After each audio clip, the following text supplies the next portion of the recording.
Amici della divisione, buonasera e benvenuti al Pala Lavinium di Pomezia da Lorenzo Savi, pagina 20 di 30 del campionato di Serie A, quinto per uscire dalle sabbie mobili. Fortitudo Pomezia e CDM Futsal si giocano molto più dei canonici 3 punti in palio oggi. Tiaghigno, tocco su Matteus, forte ma centrale, Politano attento. Matteus, trovato Raubo che si defila e calcia. Raubo la tiene sull'arrivo di Boaventura, palla verso il secondo palo, ha segnato Binzaru e avanti la Fortitudo col gol del numero 6.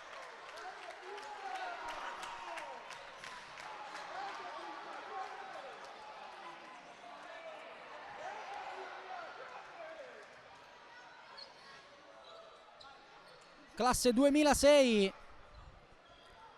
si fa trovare pronto prima di Babris. Butabusi entra nel campo, pensa di andare col destro anche in porta, movimento di Ortisi anticipato da Matteus che poi prova ad andare di là, destro forte.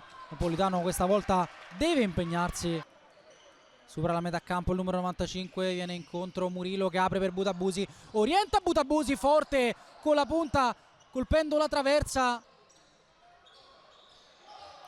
Matteus su Tiaghigno che entra nel campo, vuole Raubo che arriva a calciare dopo rimpallo con Murillo che ha preso un colpo sul ginocchio.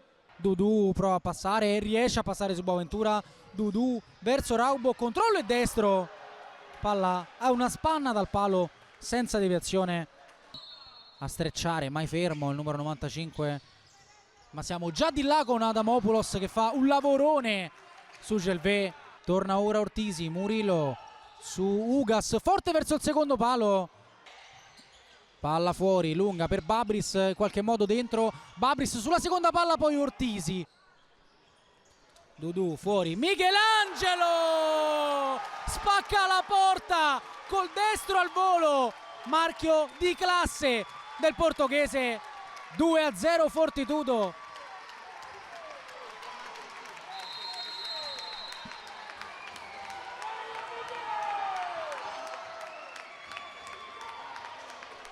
Tutta la gioia di Michelangelo.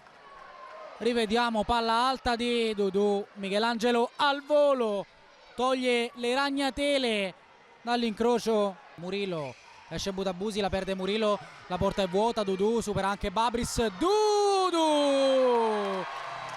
E la Fortitudo va sul +3 grazie alla rete di Dudu che porta via il pallone a Murillo, supera anche Babris.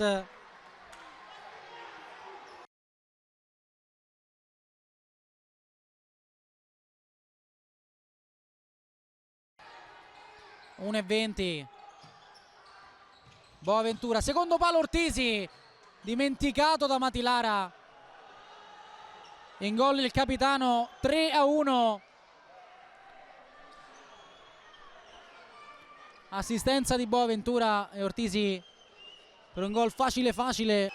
Prova ad andare da solo, poi Boaventura, 2 tocchi, Murillo di prima, Matteus chiude, Matteus verso la porta e Matteus deposita in rete il gol che vale la parola fine a 14 secondi dalla fine. Titoli di coda, seconda vittoria casalinga consecutiva per la Fortitudo Pomezia che ottiene 3 punti pesantissimi per avere un po' più di serenità. Notte fonda più che fonda per la CDM Futsal che continua a perdere 4-1 al Pala Lavinium.